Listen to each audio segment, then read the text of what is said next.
quelle place occupe pour vous ce qu'on appelle Dieu, et à quoi cela correspond-il pour vous? La logique voudrait que l'on réponde que Dieu occupe une place centrale, mais qu'est-ce que Dieu et qu'est-ce que l'on met derrière ce mot ou cette notion? D'une manière générale, on conçoit, la conscience collective conçoit Dieu comme créateur, le créateur de l'ensemble de l'univers. Mais on peut regarder Dieu, ce qu'on appelle Dieu, d'un autre point de vue. C'est-à-dire celui qui va consister à penser ou à voir que Dieu est une création humaine. Et j'ai envie de dire une création masculine. En effet, dans ce contexte de Dieu, il n'y a pas beaucoup de femmes. Dieu le Père, Dieu le Fils, le Saint-Esprit, où est la femme? Où est le principe féminin?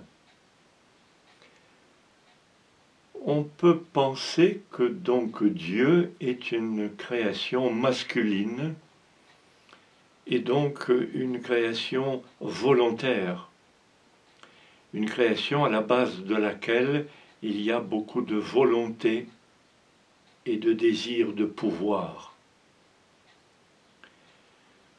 Mais on peut également dire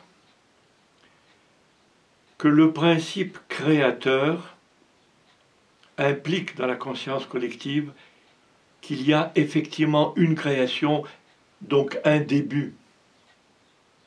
Or, apparaît ces derniers temps la notion d'éternité. Grabavoy en parle beaucoup. Il recommande même de faire un pacte avec l'éternité, parce que l'éternité, dit-il, ne connaît pas de problème. Or, dans l'acceptation du concept de l'éternité, il n'y a pas de création, il n'y a pas de début, il n'y a pas de Big Bang. On pourrait à ce niveau proposer l'image de l'anneau de Möbius, qui n'a pas de commencement, pas de fin, qui a, contrairement aux apparences, une seule face, un seul côté. Donc tout cela pour dire que derrière la notion de Dieu, il y a peut-être beaucoup d'a priori, beaucoup d'idées préconçues et, si vous me permettez, vieillottes. Voilà, quelques éléments de réponse à votre question. Merci, Sage Fitz. Merci.